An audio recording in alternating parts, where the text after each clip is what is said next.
So ഹിയു ഇപ്പോൾ താരയെ മനഃപൂർവ്വം ഒഴിവാക്കാനായിട്ട് ശ്രമിക്കുകയാണ്. അതുകൊണ്ട് തന്നെ ഇവനിപ്പോ അമ്മയും കുട്ടി യാങ്ങിന്റെ ഫാമിലിയൊക്കെ മീറ്റ് ചെയ്യാനായിട്ട് പൊക്കോണ്ടിരിക്കുകയാണ്. അപ്പോ അമ്മ ഇവനോട് ചോദിക്കുന്നുണ്ട്, അല്ല നീ എപ്പോഴാ യാങ്ങിനെ ഡേറ്റ് ചെയ്യാൻ തുടങ്ങിയത്? നീ എന്നോടൊന്നും പറഞ്ഞിട്ടില്ലല്ലോ എന്ന് ചോദിക്കുമ്പോൾ ഹിയോ യഥാർത്ഥ റീസണും കാര്യങ്ങളൊന്നും പറയുന്നില്ല. ഇല്ല, ഞങ്ങൾ ഡേറ്റിംഗ് ഒന്നും ചെയ്യുന്നില്ല, ഞങ്ങൾക്ക് കുട്ടിക്കാലം മുതൽ അറിയാവുന്നതല്ലേ, അതുകൊണ്ട് ഈ ഒരു പ്രപ്പോസൽ വന്നപ്പോൾ കല്യാണം കഴിക്കാന്ന് വിചാരിച്ചു എന്ന് പറയുമ്പോൾ അത് കേട്ട് അമ്മയ്ക്ക് അത്ര ഓക്കെ ആയിട്ട് തോന്നുന്നില്ല. കാരണം ഇവൻ അങ്ങനെ യാങ്ങിനോട് കല്യാണം കഴിക്കാൻ വേണ്ടിയിട്ടുള്ള താല്പര്യമൊന്നും ഇല്ല എന്ന് അമ്മയ്ക്ക് അറിയാം. സോ അമ്മ അതിനെക്കുറിച്ചൊക്കെ വീണ്ടും വീണ്ടും ചോദിക്കുന്നുണ്ടെങ്കിലും ഹിയോ ഇവൻ ഹാപ്പിയാണ്, തനിക്ക് കുഴപ്പമൊന്നുമില്ല, പൂർണ്ണ സമ്മതത്തോടു കൂടിയാണ് ഈ ഒരു കാര്യം ചെയ്തത് എന്നൊക്കെയാണ് അമ്മയെ ബോധിപ്പിക്കുന്നത്. അതിനുശേഷം നമ്മൾ കണ്ടിരുന്നത് പോലെ ഇപ്പോൾ ഹിയോന്റെ ഫാമിലിയും അതുപോലെ തന്നെ യാങ്ങിന്റെ ഫാമിലിയും ഒക്കെ തന്നെ ഇപ്പോൾ ഒരു കൂടിക്കാഴ്ചയ്ക്കായിട്ട് എത്തിയിരിക്കുകയാണ്. എല്ലാവരും ഫുഡും കാര്യങ്ങളൊക്കെ കഴിച്ചുകൊണ്ടിരിക്കുകയാണ്. യാങ്ങിന്റെ പാരന്റ്സിന്റെ കാര്യത്തിൽ അവളുടെ അമ്മ സ്റ്റെപ്പ് മദർ ആണ് എന്ന് നമ്മൾ പറഞ്ഞിരുന്നല്ലോ, അതങ്ങനെയല്ല. അവളുടെ ഒറിജിനൽ അച്ഛനും അമ്മയും തന്നെയാണ് കേട്ടോ ഇത്. അവർക്ക് വലിയ അഫക്ഷനോ കാര്യങ്ങളോ ഒന്നും മക്കളോടില്ല. സോ ആ ഒരു രീതിയിൽ കണ്ടാൽ മതി. അപ്പോൾ എല്ലാവരും വിശേഷങ്ങളൊക്കെ സംസാരിക്കുമ്പോൾ കൂടുതൽ ഹോങ്ങിന്റെ ബിസിനസ് കാര്യങ്ങളൊക്കെ എങ്ങനെ പോകുന്നു എന്ന് ഹിയോന്റെ ഫാദർ ചോദിക്കുമ്പോൾ ഹോങ് അതിനെനിക്ക് അങ്കിളിനോട് നന്ദി പറയാനുള്ളത് എന്ന് പറയുമ്പോൾ ഇയാള് എന്നോടോ അതെങ്ങനെയാണ് എന്ന് ചോദിക്കുമ്പോൾ ഇവന്റെ ഏറ്റവും വലിയ കോമ്പറ്റീറ്റർ ആയിരുന്നത് ഹിയോ ആയിരുന്നു. ഇവർ രണ്ടുപേരും ഒരേ ബിസിനസ് ഫീൽഡിൽ ചെയ്തുകൊണ്ടിരുന്ന വ്യക്തികളായിരുന്നു. പക്ഷേ ഇപ്പോൾ ഹിയോ ആ ഒരു മേഖലയും കാര്യങ്ങളൊക്കെ വിട്ടിട്ടാണല്ലോ അച്ഛന്റെ കമ്പനിയും കാര്യങ്ങളൊക്കെ നോക്കി നടത്തുന്നത്. അതുകൊണ്ട് തന്നെ തനിക്ക് എതിരാളികളൊന്നും ഇല്ലാത്തത് കൊണ്ട് തന്നെ ഇപ്പൊ കമ്പനിയും കാര്യങ്ങളൊക്കെ നന്നായിട്ട് പോകുന്നു എന്ന് പറഞ്ഞിട്ട് ഹിയോനോടും ഇവൻ താങ്ക്സ് പറയുകയാണ്. അപ്പോൾ യാങ്ങിന്റെ ഫാദറും നമ്മളിപ്പോ എല്ലാവരും ഒരുമിച്ചുള്ള സ്ഥിതിക്ക് കുട്ടികളുടെ ഫ്യൂച്ചറിനെ കുറിച്ച് സംസാരിച്ചാലോ എന്ന് ചോദിച്ച് ഇവരുടെ വിവാഹത്തെ കുറിച്ച് പറയാനായിട്ട് വരുമ്പോൾ യാങ് ഇവൾക്ക് ഈ ഒരു വിവാഹത്തിന് താല്പര്യമില്ല, തനിക്ക് മറ്റൊരാളെ ഇഷ്ടമാണ് എന്ന് സന്ദീപ് പറയാമായിരുന്നു. പക്ഷെ അത് ഹിയോ ഇവളെ പറയാൻ അനുവദിക്കുന്നില്ല. അതിനു മുന്നേ തന്നെ ഞങ്ങൾക്ക് ഈ വിവാഹത്തിന് ഓക്കെ ആണ് എന്ന് പറയുകയാണ്. എത്രയും പെട്ടെന്ന് നടത്താൻ പറ്റോ അത്രയും പെട്ടെന്ന് നടത്തണം എന്നും കൂടെ പറയുമ്പോൾ അത് കേട്ട് ഇവള് ഷോക്കായി പോകുന്നു. ഇവര് രണ്ടുപേരും കൂടി ധാരയുടെ കുടുംബജീവിതം തകർക്കരുത് എന്നാണ് ഹിയോ ഉദ്ദേശിക്കുന്നത്. ഇവർ തമ്മിലെ കല്യാണം കഴിച്ചാലും പിന്നെ പ്രശ്നമില്ലല്ലോ. പക്ഷെ യാങ്ങിന് അത് വിശ്വസിക്കാനേ ആവുന്നില്ല. എന്നാൽ യാങ്ങിന്റെ ഫാമിലി ആണെങ്കിൽ എങ്കിൽ പിന്നെ നമുക്ക് നല്ലൊരു ദിവസം തിരഞ്ഞെടുത്ത് എൻഗേജ്മെന്റ് വെച്ചേക്കാം, അത് കഴിഞ്ഞ് വിവാഹം നടത്താം എന്ന് പറയുമ്പോൾ ഹിയോ കല്യാണം തന്നെ ഡയറക്റ്റ് ആയിട്ട് നടത്താൻ തീരുമാനിച്ചതിക്ക് ഇനി എൻഗേജ്മെന്റിന്റെ കാര്യമുണ്ടോ, നമുക്ക് ഡയറക്റ്റ് ആയിട്ട് കല്യാണം തന്നെ നടത്തിയാൽ മതി എന്നൊക്കെ പറയുമ്പോൾ അമ്മയ്ക്ക് ഭയങ്കരമായിട്ട് ഡൗട്ട് വരാൻ തുടങ്ങാണ്. മാത്രമല്ല യാങ്ങിനും ആ ഒരു വിവാഹത്തിൽ താല്പര്യം ഉള്ളതായിട്ട് ഇവർക്ക് തോന്നുന്നേ ഇല്ല. അപ്പോൾ യാങ്ങിന്റെ പാരന്റ്സ് കാര്യങ്ങളൊക്കെ അതിന്റേതായ രീതിയിൽ നടത്തിയ പോരെ, ഇത്ര വെപ്രാളം കാണിക്കേണ്ട കാര്യമൊന്നുമില്ല, അത് എൻഗേജ്മെന്റ് നടത്താം എന്ന് പറഞ്ഞ് ഹിയോന്റെ ഫാദറും ഇവരൊക്കെ അങ്ങനെ ഒരു തീരുമാനം എടുക്കുന്നത് കൊണ്ട് തന്നെ ഹിയും ഓക്കെ പറയുന്നു. ആദ്യം എൻഗേജ്മെന്റ്.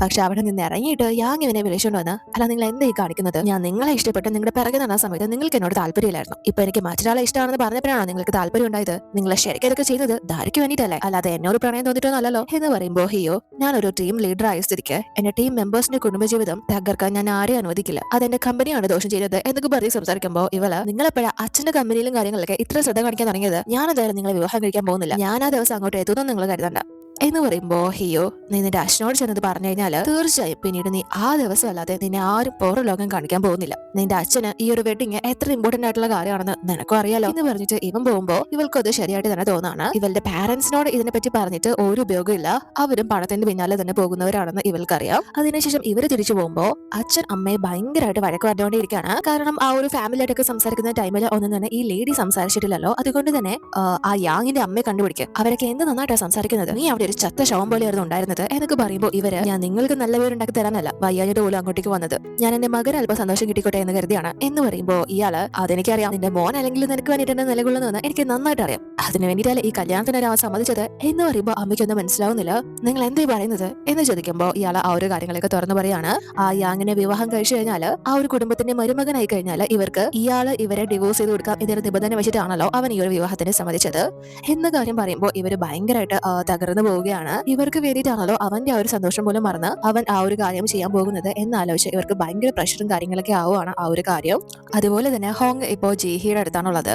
ഇവരും ആ ഒരു മീറ്റിംഗിൽ ഉണ്ടായിരുന്നല്ലോ. സോ ഇവനിപ്പോ ഇവളെ ഭയങ്കര സ്നേഹത്തിൽ തലോടിയിട്ട് ഞാൻ വിചാരിച്ചത് ഇനി നാച്ചുറൽ ബേബി കൊണ്ടുപോകാൻ പോകുന്നത് നീ ആയിരിക്കുന്ന, പക്ഷേ ഇതിപ്പോ നിന്റെ അച്ഛൻ എന്റെ പെങ്ങളെ കൊണ്ട് മകനെ വിവാഹം കഴിപ്പിച്ച് ചെയർമാൻ സ്ഥാനം കൂടെ ഹിയോന് നൽകുന്ന തോന്നുന്നത് എന്ന് പറയുമ്പോൾ ഇവള് ഹിയോന് ആ ഒരു കമ്പനിയിൽ താല്പര്യമില്ല, അതുകൊണ്ട് നീ അതോർത്ത് ടെൻഷൻ അടിക്കണ്ട എന്ന് പറയുമ്പോ അതൊക്കെ പുറമേ കാണിക്കുന്ന നാടകങ്ങളല്ലേ മോളെ, ഒരാളെ മനസ്സിലാക്കാൻ നീ ഇപ്പോഴും പഠിച്ചിട്ടില്ലേ, അവന് തീർച്ചയായും ആ കമ്പനിയോട് ആഗ്രഹങ്ങൾ ഉണ്ടായിരിക്കും, അച്ഛനും എന്തായാലും അവന് തന്നെ ആയിരിക്കും കമ്പനി നൽകാൻ പോകുന്നത്, നിനക്ക് വെറും അയാളുടെ ഒരു സെർവന്റ് ആയിട്ട് മരിക്കാനായിരിക്കും യോഗ്യത എന്നൊക്കെ പറഞ്ഞ് സംസാരിക്കുമ്പോൾ ഇവൾക്കത് ഒട്ടും തന്നെ ഇഷ്ടപ്പെടുന്നില്ല. നിന്റെ വായിന്ന് വരുന്ന വാക്കുകൾ സൂക്ഷിച്ച് ഉപയോഗിക്കണം, എനിക്ക് നീ ആയിട്ട് സഹകരിക്കാനെന്ന് ഒരു താല്പര്യമില്ല എന്ന് പറഞ്ഞ് ഇവനോട് ദേഷ്യപ്പെട്ട് ഇറങ്ങി പോവുകയാണ്. ഹോങ് ഇവളെ വെച്ചിട്ട് ഹിയോനെ തോൽപ്പിക്കാനാണ് ശ്രമിക്കുന്നത്. ഹിയോ കാരണം ഇവന്റെ ബിസിനസ്സിൽ പല നഷ്ടങ്ങളും കാര്യങ്ങളൊക്കെ ഉണ്ടായിട്ടുള്ളതാണല്ലോ. സോ ഇപ്പൊ ഇങ്ങനെ ഒരു അവസരം കിട്ടുന്നത് കൊണ്ട് തന്നെ അവനെ വെറുതെ വിടാൻ ഹോങ് ഉദ്ദേശിക്കുന്നില്ല. സോ അതിന് വേണ്ടിയിട്ടാണ് ജീഹിയുടെ ചൂട് പിടിക്കുന്നത്.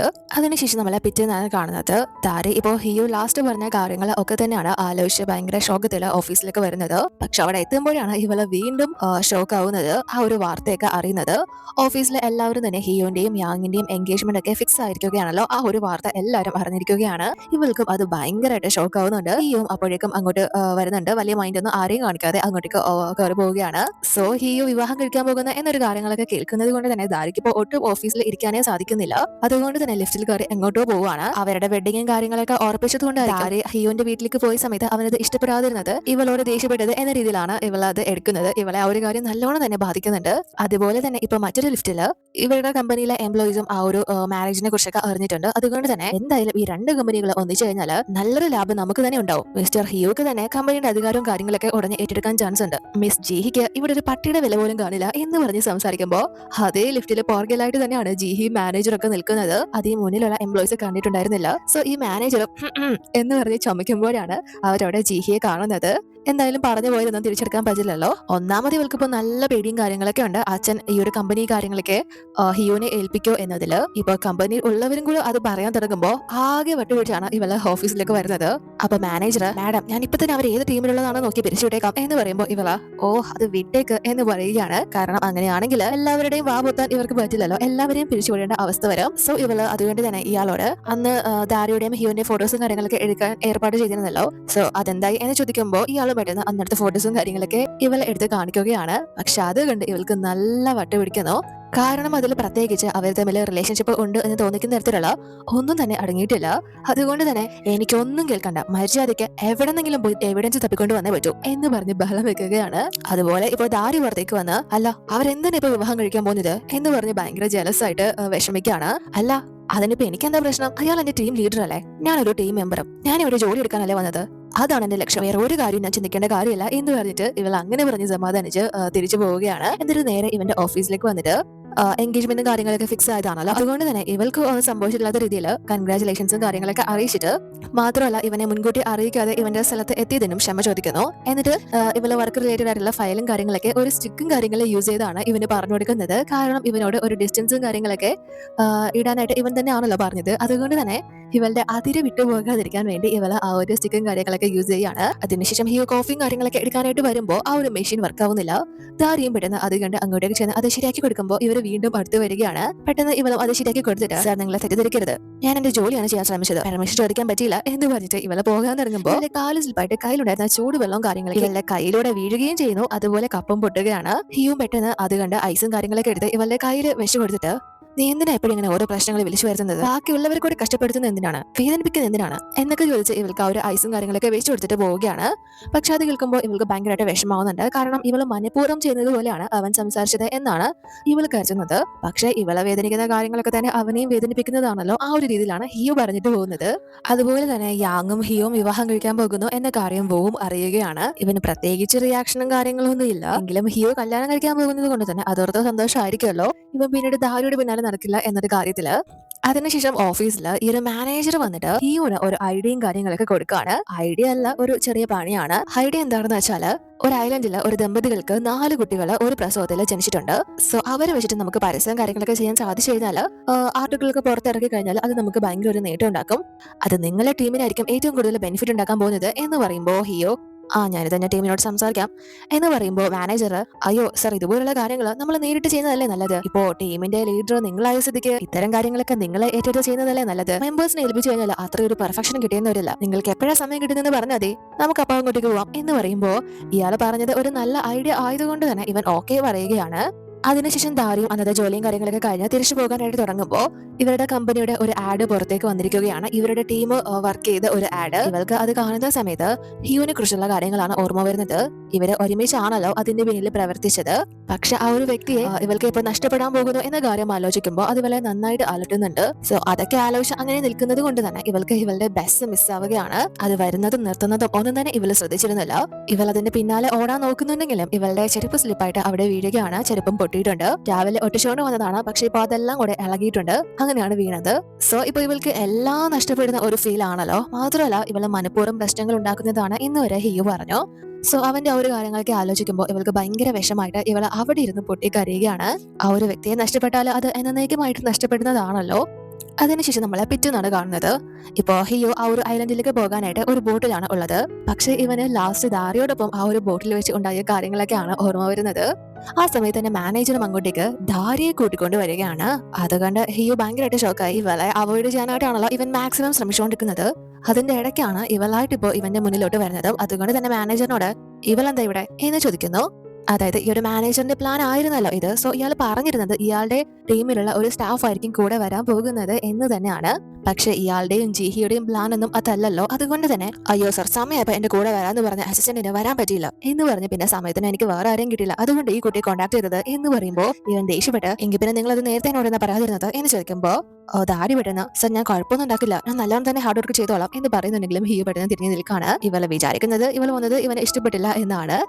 സോ അതിനുശേഷം ഇവർ ആ ഒരു ഐലൻഡിലേക്ക് ഇറങ്ങിയിരിക്കുകയാണ്. ഇപ്പൊ ഇവളുടെ കയ്യിൽ അവർ കൊണ്ടുവന്ന ഒരുപാട് ബോക്സും കാര്യങ്ങളൊക്കെ ഉണ്ട്. അവളെ കഷ്ടപ്പെട്ട് കൊണ്ടുവരുന്ന സമയത്ത് കറക്റ്റായിട്ട് അതെല്ലാം കൂടി താഴെ വീഴുമ്പോൾ ഹിയും ഇവളെ ഹെൽപ്പ് ചെയ്യാനായിട്ട് ചെല്ലുന്നു. പക്ഷേ ഇവൻ മുന്നേ തന്നെ പറഞ്ഞിട്ടുണ്ടല്ലോ ഇവൾ മനഃപൂർവ്വം പ്രശ്നങ്ങൾ ഉണ്ടാക്കുന്നതാണ് എന്ന്. അതുകൊണ്ട് തന്നെ ഇവനെ ബുദ്ധിമുട്ടിക്കാതിരിക്കാനായിട്ട് വേണ്ട സർ, ഇതെന്റെ ജോലിയാണ്, ഇത് ഞാൻ തന്നെ ചെയ്തോളാം, നിങ്ങൾ ബുദ്ധിമുട്ടണ്ട എന്ന് പറയുന്നത് കൊണ്ട് തന്നെ ഹിയു മുന്നേ നടന്നു പോകുന്നു.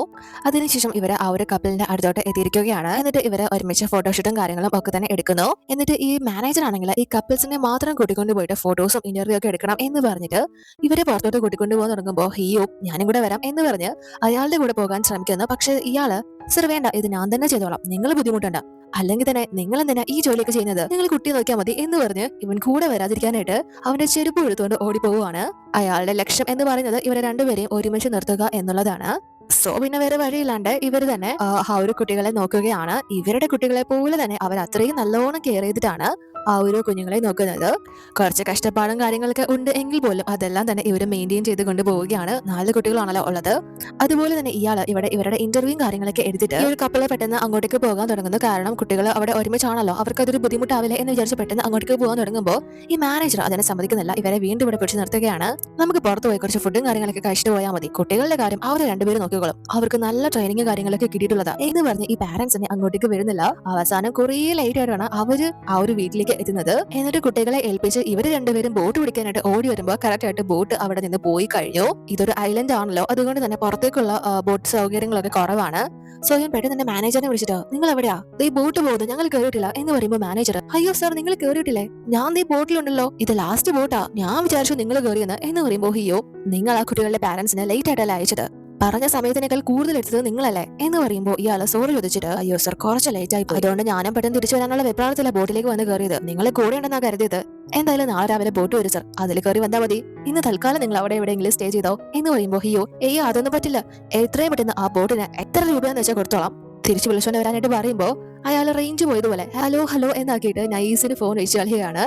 ഇവർക്കും പിന്നെ വേറെ ഓപ്ഷൻ ഒന്നും ഇല്ല. അതുകൊണ്ട് തന്നെ രണ്ടുപേരും അവിടെ സ്റ്റേ ചെയ്യാനായിട്ട് റൂമും കാര്യങ്ങളൊക്കെ തപ്പി പോവുകയാണ്. പക്ഷെ അതെല്ലാം തന്നെ ഈ മാനേജർ ഇവിടെ ഒളിച്ചിരുന്ന വീണ്ടും ഫോട്ടോസും കാര്യങ്ങളൊക്കെ എടുക്കാൻ തുടങ്ങിയിരിക്കുകയാണ്. ഇയാള് ശരിക്കും ഇവിടെ നിന്ന് പോയിട്ടില്ല. ഇവരെ രണ്ടുപേരെയും ഒന്നിപ്പിക്കുന്ന രീതിയിലുള്ള ഫോട്ടോസും കാര്യങ്ങളൊക്കെ എവിഡൻസ് ആയിട്ട് എടുത്തു കഴിഞ്ഞാൽ ഹിയോയുടെ കമ്പനിയിലുള്ള ആ ഒരു റെപ്യൂട്ടേഷനും കാര്യങ്ങളൊക്കെ തകർക്കാനും കഴിയും. അതുപോലെ തന്നെ അവന്റെ വിവാഹവും കൊളവാക്കാം. സോ അതാണല്ലോ ഇവരുടെ പ്ലാൻ. സോ ഇവരും അവിടെ കാണുന്ന ഒരു സ്റ്റേക്കേഷനും കാര്യങ്ങളൊക്കെ ഉള്ള ഒരു സ്ഥലത്തേക്ക് ചെന്ന് റൂം ചോദിക്കുമ്പോൾ അവിടെയും ആ ഒരു മാനേജർ ഈ ഒരു ലേഡിക്ക് പൈസ കൊടുത്തിട്ട് ഇവരെ കൊണ്ട് പറയിപ്പിക്കുന്നത് ഇവിടെ ആകെപ്പാടെ ഒരു റൂം മാത്രമാണ് ഉള്ളത് എന്നാണ്. അപ്പൊ ദാരി അത് കേട്ട് എനിക്ക് പിന്നെ ഞാൻ നിങ്ങളോടൊപ്പം സ്റ്റേ ചെയ്തോളാം എന്ന് പറയുമ്പോൾ ഇവര് അപ്പൊ എന്റെ ഭർത്താവ് എവിടെ പോയി കിടക്കും എന്ന് ചോദിക്കാണ്. അപ്പൊ ഹിയോ എങ്കിൽ പിന്നെ നിങ്ങളുടെ അടുത്ത് ടെന്റോ കാര്യങ്ങളോ എന്തെങ്കിലും ഉണ്ടെങ്കിൽ തന്നാൽ മതി, ഞാൻ പുറത്തെവിടെയെങ്കിലും കിടന്നോളാം എന്ന് പറയുന്നു. പക്ഷെ അതൊന്നും തന്നെ ഇവിടെ ഇല്ല, നിങ്ങൾക്ക് വേണമെങ്കിൽ ഇവിടെ ആ ഒരു റൂം ഉണ്ട്, അത് യൂസ് ചെയ്യാം എന്ന് പറഞ്ഞിട്ട് അവര് കയറി പോവാണ്. ഇവർക്കും പിന്നെ വേറെ ഓപ്ഷൻ ഇല്ല. അതുകൊണ്ട് തന്നെ ആ ഒരു മുറിയിലേക്ക് കയറി പോകുന്നു. ഇയാളും പുറത്തുനിന്ന് ഫോട്ടോസും കാര്യങ്ങളൊക്കെ എടുക്കുകയാണ്. ആ ഒരു റൂമിലാണെങ്കിൽ ബെഡും കാര്യങ്ങളും ഒന്നും തന്നെ ഇല്ല. ഹിയും ഇവളോട് നിനക്ക് സിറ്റുവേഷൻ മനസ്സിലേക്ക് കാണുമല്ലോ, നിന്റെ ഹസ്ബൻഡിന് ഓക്കെ ആയിരിക്കോ എന്ന് ചോദിക്കുമ്പോൾ ദാരി അത് സാരമില്ല, ഞാൻ അദ്ദേഹത്തിനോട് കാര്യങ്ങൾ സംസാരിച്ചോളാം, നമുക്ക് വേറെ ഓപ്ഷൻ ഇല്ലല്ലോ എന്ന് പറഞ്ഞിട്ട് അവർ ഒരു അണ്ടർസ്റ്റാൻഡിംഗിൽ എത്തുകയാണ്. അപ്പോഴേക്കും ഈ ഒരു ഓണറും ഇവർക്ക് ആവശ്യമായിട്ടുള്ള ഫുഡും കാര്യങ്ങളും ഒക്കെ തന്നെ പ്രിപ്പയർ ആക്കി കൊണ്ടുവന്ന് കൊടുക്കുന്നു. ഇവരും അതെല്ലാം ആസ്വദിച്ച് നല്ല വിശപ്പുള്ളത് കൊണ്ട് തന്നെ കഴിക്കുകയാണ്. എന്നിട്ട് കുളിക്കാനൊക്കെ ആയിട്ട് പുറത്തേക്ക് ഇറങ്ങുമ്പോൾ അതും ഇയാൾ ഫോട്ടോസും കാര്യങ്ങളൊക്കെ ആയിട്ട് എടുക്കുകയാണ്. അതോടുകൂടി ഈ എപ്പിസോഡ് അവസാനിക്കുന്നു. അടുത്ത വീട്ടിൽ കാണാം.